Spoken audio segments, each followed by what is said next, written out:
ക്യാൻസറിനെതിരെ പൊരുതാനായി Calicut city service സഹകരണ ബാങ്കും MVR cancer സെന്ററും സംയുക്തമായി അവതരിപ്പിക്കുന്ന ക്യാൻസർ ചികിത്സാ സഹായ പദ്ധതിയാണ് മാസ് കെയർ. വാർത്തകൾ തുടരുന്നു. തളി മഹാഗണപതി ശ്രീ ബാലസുബ്രഹ്മണ്യ ക്ഷേത്രത്തിലെ വിനായക ചതുർത്ഥി തെപ്പരഥോത്സവത്തോടനുബന്ധിച്ച് ക്ഷേത്രവും തളിക്കുളവും പരിസരവും വൈദ്യുതി ദീപങ്ങളാൽ അലങ്കരിച്ചു. ദേവീദേവന്മാരുടെ രൂപങ്ങളാണ് ദീപപ്രഭയിൽ തെളിയുന്നത്.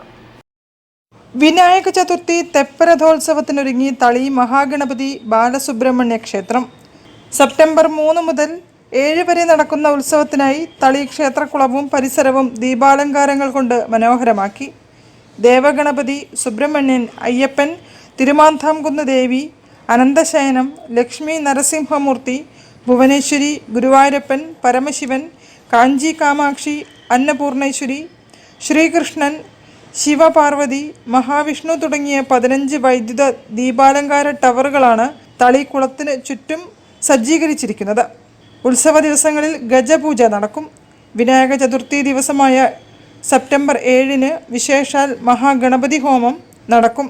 ഇതിനായി പ്രത്യേകം വഴിപാട് കൗണ്ടറുകൾ തുറന്നു. തളി ബ്രാഹ്മണ സമൂഹം മുഖ്യപുരോഹിതൻ രാഹുൽ വാദ്യാരുടെ കാർമ്മികത്വത്തിലാണ് പൂജാതി കർമ്മങ്ങൾ നടക്കുക. News bureau, Kozhikode. പാലത്ത് ബസാറിൽ സ്ട്രീറ്റ് ലൈറ്റും ഹൈമാസ്റ്റ് ലൈറ്റുകളും